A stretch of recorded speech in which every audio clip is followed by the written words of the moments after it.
ഞാനിടയ്ക്ക് കണ്ണൻ സാറിനെയും ലക്ഷ്മിയടത്തെയും വിളിച്ചിരുന്നു. എന്നിട്ട് ആശംസകളൊക്കെ അറിയിച്ചു. അത് പോരാ, നമുക്കൊന്നിച്ചൊന്ന് പോണം. എപ്പോഴാണെന്ന് പറഞ്ഞാൽ മതി. ഇനി പോകുമ്പോഴൊക്കെ ഫ്രൂട്ട്സോ പലഹാരമോ എന്തെങ്കിലും കയ്യിലുണ്ടാവണം. ഞാൻ അവിടെ ചെന്നപ്പോ ഏട്ടത്തിനോട് ചോദിച്ചു, എനിക്ക് വിശേഷമൊന്നും ഇല്ലേന്ന്. വിശേഷം ഉണ്ടാവുമ്പോൾ ഉണ്ടാവട്ടെ. പക്ഷേ നമ്മൾ തമ്മിലുള്ള സ്നേഹം അതിന് ഒരിടിവും തട്ടാൻ പാടില്ല.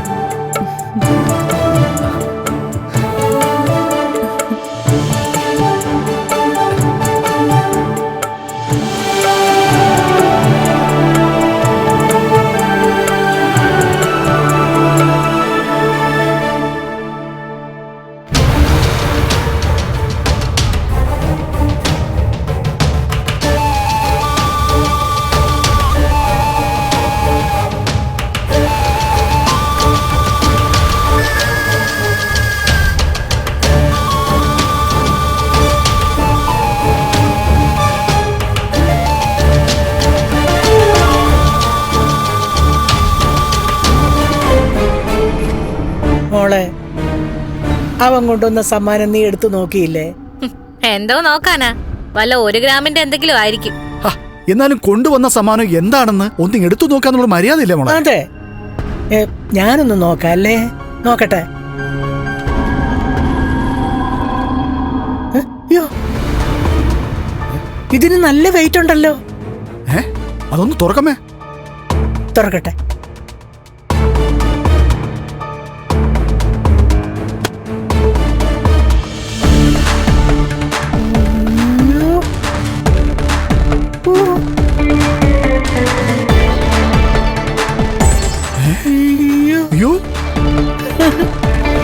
നല്ല നെക്ലസ്. അതെ അതെ, നോക്കു മോളെ.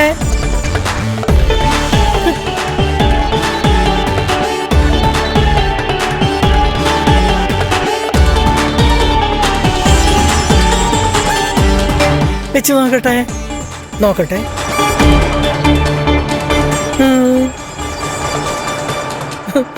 കൊള്ളാം കൊള്ളാം. ഇത് ഏത് ജ്വല്ലറിന്നാ വാങ്ങിച്ചിരിക്കുന്നത്? ഇത് ഏത് ജ്വല്ലറി? ഏതായാലും കമലേശ്വരൻ ജ്വല്ലറി അല്ല. അതുകൊണ്ട് പഴയതുപോലെ അവന്റെ ഏട്ടനും ഏട്ടത്തെയും വാങ്ങിച്ചു വിട്ടുകൊടുത്ത നെക്ലസ് അല്ല ഇതെന്ന് അങ്ങ് ഉറപ്പിക്കാം. അതെ. ഇത് സ്വർണം തന്നെയാണോ? അയ്യോ, മോൾക്ക് സംശയം ഉണ്ടെങ്കിൽ ഒന്ന് ഉരച്ചു നോക്കിയേ. അയ്യോ, ഇത് സ്വർണ്ണമല്ല, തനി തങ്കവാ. അതെ അതെ, 22 ക്യാരറ്റ് അല്ല, 24 തോന്നുന്ന മോളെ. അയാള് ഇത്രയും പൈസയൊന്നും മുടക്കാനുള്ള സാധ്യതയില്ലല്ലോ. നിന്റെ പിണക്കം മാറ്റാൻ വേണ്ടി മുടക്കിയതായിരിക്കും മോളെ. അതെ, അവന് നീ ഇല്ലാതെ ജീവിക്കാൻ പറ്റത്തില്ല മോളെ. അതുകൊണ്ട് അവൻ കുറച്ച് പൈസ കളയാന്ന് കരുതി കാണും.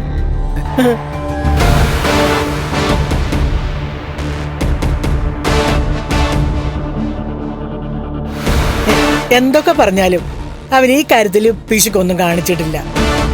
ഒരു 6-7 പവൻ വരും. ഇന്നത്തെ സ്വർണത്തിന്റെ വിലയും പണിക്കൂലിയും ടാക്സും ഒക്കെ വെച്ച് നോക്കുമ്പോ എങ്ങനെയായാലും ഒരു 8 ലക്ഷം രൂപയുടെ മുതൽ വരത്തില്ലേ അമ്മേ? പിന്നെ ഈ വെഡിങ് ആനിവേഴ്സറിക്ക് അവൻ അങ്ങേ അറ്റം പോയാ 1 പവന്റെ മോതിരോ കമ്മലോ വളയോ ഒക്കെ തരുമെന്നാ ഞാൻ കരുതിയേ. ഇങ്ങനെ ഒരു സമ്മാനം ഞാൻ ഒട്ടും പ്രതീക്ഷിച്ചില്ല.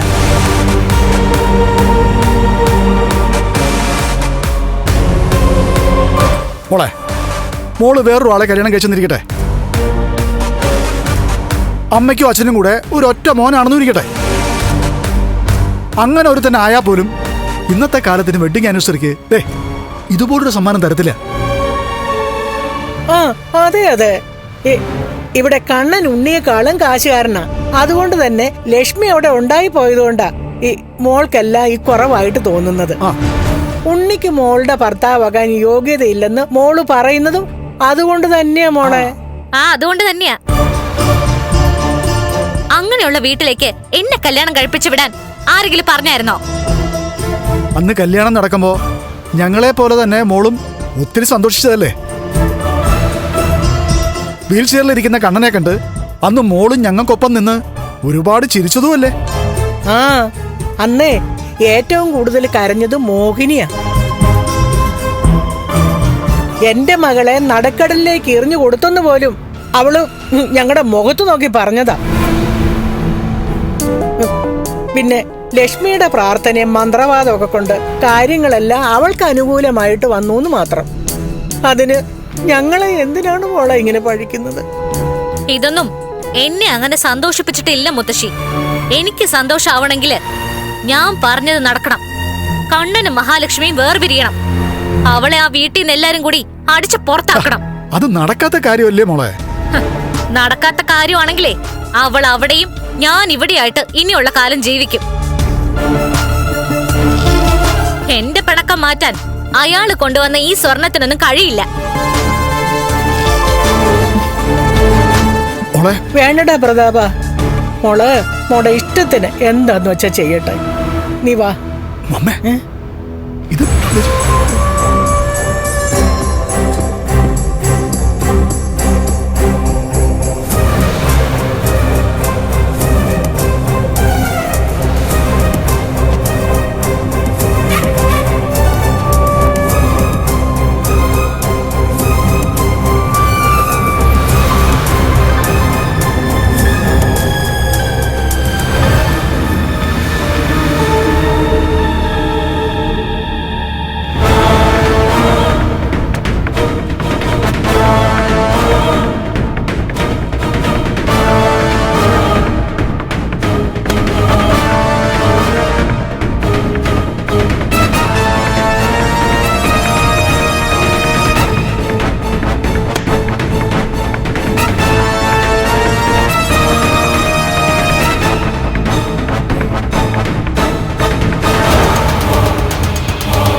മോളെ,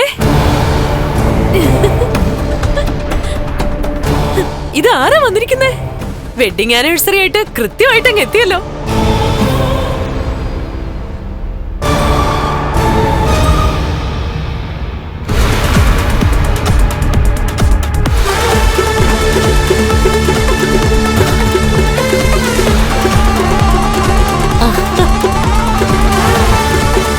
എടാ, ദേ നോക്കി, ദേ മോള് വന്നു.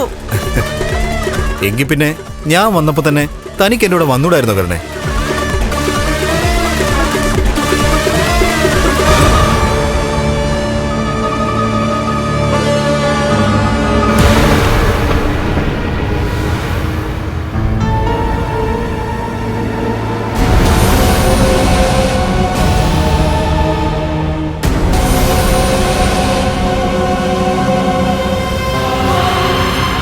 മോളെന്താ മോളെ ഒന്നും മിണ്ടാതെ ഇങ്ങനെ നോക്കുന്നേ? മോൾക്ക് വില കൂടിയ ഒരു നെക്ലസ് കൊണ്ടുതന്നെന്ന് ഇവൻ പറഞ്ഞു.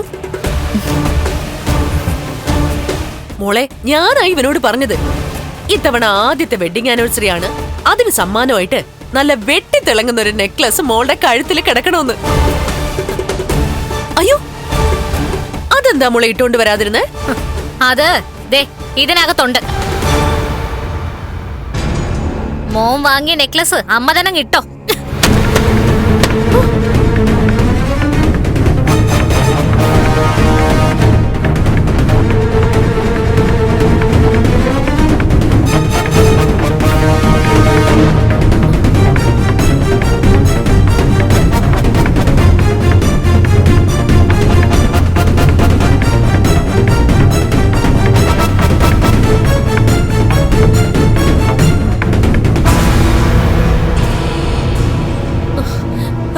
എന്താ മോളെ ഇതൊക്കെ? എന്താണെന്ന് ഇയാൾക്കറിയാം. പഴയതുപോലെ തന്നെ സംഭവിച്ചു. തനിയാവർത്തനം. എന്തൊക്കെയാ ഉണ്ണി വിളി പറയുന്നേ?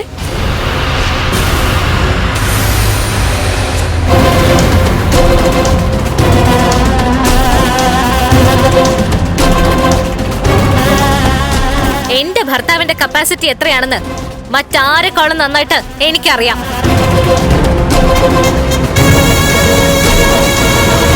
ഇയാള് 10 ലക്ഷത്തിന് മുകളിൽ മുടക്കി എനിക്കൊരു സ്വർണ്ണ നെക്ലസ് വാങ്ങി തന്നാ അന്ന് നടക്കാത്തത് നടക്കും, കാക്ക മലർന്ന് പറക്കും. ഡാ, നീ ഇത് മോൾക്ക് വേണ്ടി വാങ്ങിച്ച നെക്ലസ് അല്ലേടാ? അതെ. ആ നെക്ലസ് വാങ്ങിയ കടയുടെ പേര് കവറിന്റെ പുറത്തുണ്ട്. അത് താൻ കാണിച്ച ഒരു മണ്ടത്തരം. സ്വർണ്ണ അടങ്ങിയ ബോക്സ് മാത്രമാണ് കൊണ്ടുവന്നിരുന്നെങ്കിലേ എനിക്ക് ആ സ്വർണ്ണ കടയിലേക്ക് പോവാൻ പറ്റില്ലായിരുന്നു. എന്റെ ഭർത്താവ് 10 ലക്ഷത്തിന്റെ സ്വർണം വാങ്ങാൻ മാത്രം പുരോഗമിച്ചിട്ടില്ലെന്ന് എനിക്ക് വ്യക്തമായിട്ട് അറിയാം. അതുകൊണ്ട് ഞാൻ ആ ജ്വല്ലറിയിൽ പോയി. ഇപ്പോഴേ തട്ടുകടയിൽ വരെ ഉണ്ട് CCTV. സകലമാന മുറുക്കാൻ കടയിലും ഉണ്ട്. പിന്നെ ജ്വല്ലറിയിൽ കാണാതിരിക്കോ? അതും ഇതുപോലൊരു വലിയ ജ്വല്ലറിയില്. അവിടുത്തെ CCTVയില് ഞാൻ കണ്ടു കാര്യങ്ങള്. ആ സ്വർണ്ണക്കടയുടെ പരിസരത്ത് കൂടി പോലും നിങ്ങൾ പോയിട്ടില്ല. പിന്നെ എങ്ങനെയാ നിങ്ങൾ ഇത്രയും കനമുള്ള ഒരു നെക്ലസ് വാങ്ങിയത്? നിങ്ങക്ക് മാജിക് വശമുണ്ടോ? അന്തരീക്ഷത്തിൽ നിന്ന് നെക്ലസ് പണിയിച്ചെടുത്താണോ?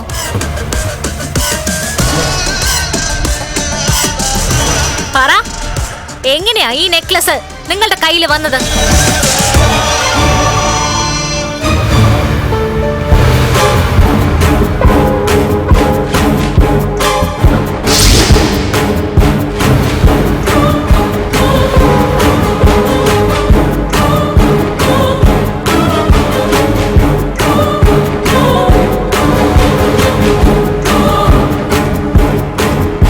എടാ, നീ വെഡിങ് ആനിവേഴ്സറി ആയിട്ട് നിന്റെ ഭാര്യയെ കാണാൻ പോകുന്നില്ലേ? എടാ, അത്യാഗ്രഹികളായ പെൺകുട്ടികൾക്ക് ഇത്തരം ദിവസങ്ങളിൽ വലിയ വലിയ പാരിതോഷികങ്ങൾ കൊടുത്തെങ്കിൽ മാത്രമേ അവരുടെ മുഖത്ത് ചിരിയുണ്ടാവൂ. അതും കൊടുക്കടോ. എന്താ ഇത്? സ്വർണത്തിനിപ്പോ തീ പിടിച്ച വിലയാ, അടുക്കാൻ പറ്റാത്ത വില. എങ്കിലും ആളെ ഒട്ടും കുറച്ചിട്ടില്ല. നല്ലൊരു നെക്ലേസാ ഇയാൾ നിന്റെ ഭാര്യയ്ക്ക് വേണ്ടി വാങ്ങിയത്. മുമ്പ് ഇങ്ങനൊരു സംഭവം ഉണ്ടായിട്ടുണ്ട്. ഞങ്ങൾ വാങ്ങി തന്ന സ്വർണം നീ കരുണയ്ക്ക് കൊടുത്തതിന്റെ പേരിൽ വലിയ സംസാരം ഉണ്ടായിട്ടുണ്ട് ഈ വീട്ടിൽ. അതുകൊണ്ട് ഇത് കമലേശ്വരം ജ്വല്ലറിയിലെ സ്വർണ്ണമല്ല, ഞങ്ങൾ പുറത്തുനിന്ന് വാങ്ങിയതാ. എനിക്ക് വലിയ താല്പര്യമൊന്നുമില്ല സ്വർണവും പണമൊക്കെ കൊടുത്തിട്ട് ഭാര്യയുടെ സ്നേഹം പിടിച്ചു പറ്റുന്നതിൽ. പിന്നെ ഇയാൾ നിർബന്ധിച്ചോണ്ടാ അങ്ങനെ ഒരു സാഹസം കാണിക്കുന്നത്. അതും കൊടുക്കടോ. ഇത് കൊണ്ടുപോയി കൊടുത്തിട്ട് അവളുടെ പിണക്കം മാറ്റി കൊണ്ടുപോവാ. ഈ സ്വർണത്തിൽ തീരും അവളുടെ പിണക്കമെന്ന് അറിയില്ല. എങ്കിലും കുറച്ചെങ്കിലും അതിനൊരു മാറ്റം വരുന്നെങ്കിൽ വരട്ടെ.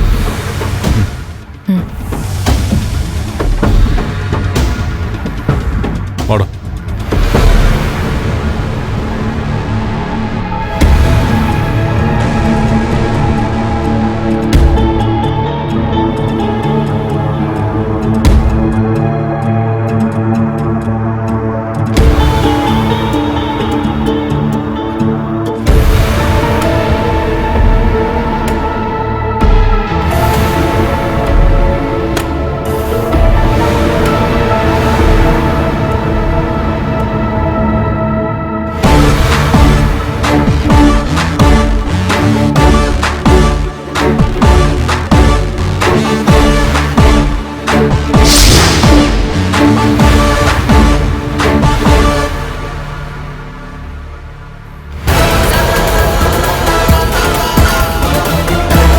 എന്താ ഒന്നും പറയാത്തത്?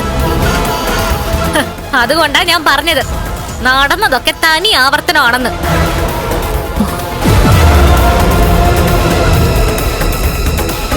ജ്വല്ലറിയിലേക്ക് പോയത് ഇവള്, സ്വർണം വാങ്ങിയതും ഇവള്.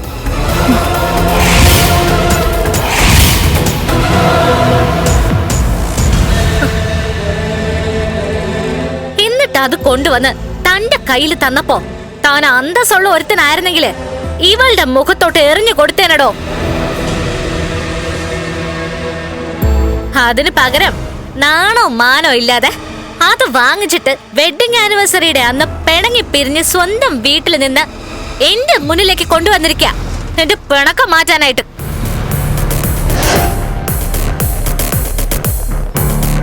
അമ്മയും ഇതിനൊക്കെ കൂട്ടി നിൽക്കാം അല്ലേ അമ്മേ? അയ്യോ മോളെ, എനിക്കൊന്നും അറിയില്ലായിരുന്നു. എല്ലാവർക്കും അറിയാം. എടോ, അത്രയും വില കൂടിയ ഒരു സമ്മാനം എനിക്ക് തരാൻ തനിക്ക് കഴിവില്ലാന്ന് നന്നായിട്ട് മനസ്സിലാക്കിയിട്ടുള്ളവളാ ഞാൻ. കൊറേ മാസങ്ങള് തനിക്കൊപ്പം ജീവിച്ചവളല്ലേ ഞാൻ. അതിനുള്ളിൽ തന്നെ അരച്ച് കലക്കി കുടിച്ചവളാ ഞാൻ. ആ എന്നെ പറ്റിക്കാന്ന് കരുതിയല്ലേ? ഇപ്പൊ ഞാൻ ഇവള് തനിക്ക് തന്ന സ്വർണ്ണ വലിച്ചെറിഞ്ഞത്. അതിനൊപ്പം ഒന്നുകൂടി ചെയ്യേണ്ടതാ.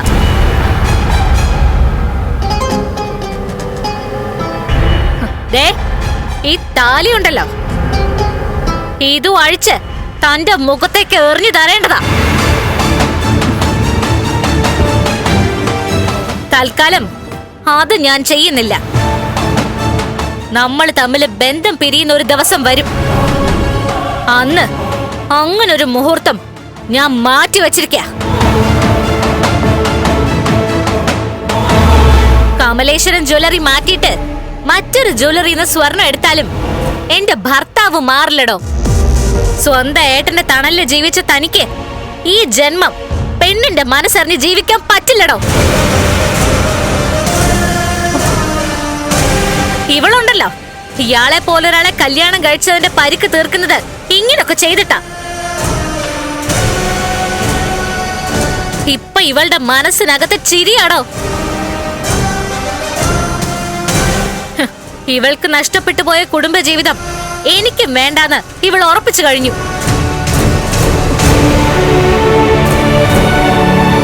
അതുകൊണ്ടാ ഇങ്ങനൊക്കെ ചെയ്യുന്നത്. നിന്റെ ഇവന്റെയും കുടുംബജീവിതം നന്നായിട്ട് പോകാൻ വേണ്ടിയിട്ടാ ഇയാൾ അങ്ങനൊരു പ്രവൃത്തി ചെയ്തത്.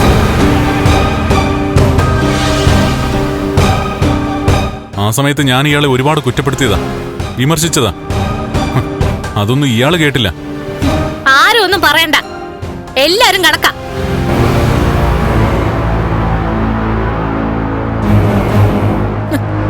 സ്വന്തം വെഡിങ് ആനിവേഴ്സറി എന്നാണെന്ന് പോലും ഇയാൾക്ക് അറിയത്തില്ല.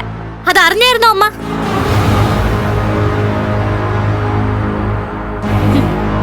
ഞാൻ ആ ഡേറ്റ് പറഞ്ഞിട്ട് പോലും ഇയാൾക്കത് ഓർമ്മ വന്നില്ല. പിന്നല്ലേ ഇയാള് വിലപിടിപ്പുള്ള സമ്മാനങ്ങളുമായിട്ട് വരുന്നേ. ഇനിയും ഇതുപോലെ വെഡിങ് ആനിവേഴ്സറിയും ഓണം ഒക്കെ വരും. ആ സമയത്ത് എന്നെ കാണാനും സമ്മാനം തരാനും താൻ വന്നേക്കരുത്. അങ്ങനെ വന്നാ ഇനി പറച്ചിലൊന്നുമില്ല.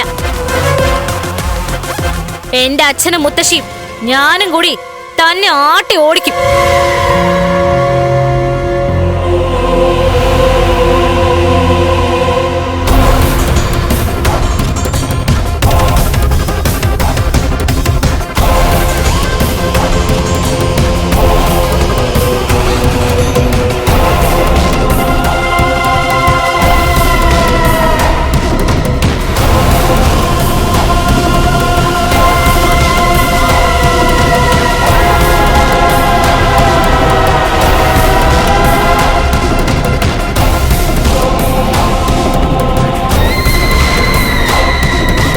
ഇങ്ങനെ ഒരു രംഗം മനസ്സിൽ കണ്ടിട്ടല്ലേ രണ്ടാളും കൂടെ എന്നെ ഒന്ന് സഹായിച്ചത്.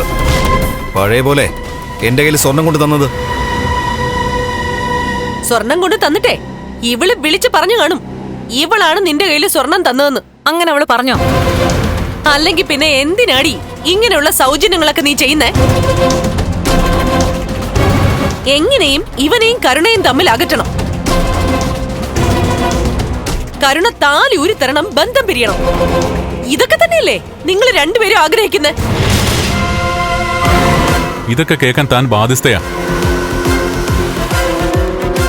വലിയ പണം മുടക്കി സ്വർണം വാങ്ങിയപ്പോ തന്നെ ഞാൻ പറഞ്ഞതാ ഇതൊക്കെ ആപത്തിനാണെന്ന്.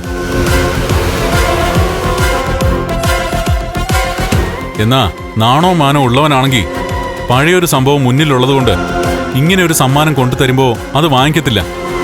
ഇതവൻ വാങ്ങിക്കുകയും ചെയ്തു, കൊണ്ടു കൊടുക്കുകയും ചെയ്തു. എന്നാ അപ്പോഴിവന് ബുദ്ധി തോന്നിയില്ല. അവള് പറഞ്ഞതുപോലെ സ്വർണ്ണക്കടയുടെ കവർ കാണിക്കരുതെന്ന്. അത് കാണിച്ചില്ലായിരുന്നെങ്കിൽ ഒരു കാരണവശാലും ഇങ്ങനൊരു സീൻ ഉണ്ടാവത്തില്ലായിരുന്നു. എന്നാലും ഉണ്ടാവും. ഇവരെ അറിയിക്കോ അവളെ. നടന്നോക്കെ. മഹി, തിരുത്താൻ പറ്റുന്നവരെ തിരുത്താൻ പറ്റൂ. സ്നേഹിക്കേണ്ടവരെ സ്നേഹിക്കാൻ പറ്റൂ. അല്ലാതെ നമ്മളൊന്നിനും നന്മ കാണാത്തവരെ, ശരി കാണാത്തവരെ സഹായിക്കാൻ ശ്രമിച്ചാ അതിലും അവരെന്തെങ്കിലുമൊക്കെ പാളിച്ച കാണും. ഇനിയെങ്കിലും അർഹതയില്ലാത്തവരെ സഹായിക്കരുത്. താമ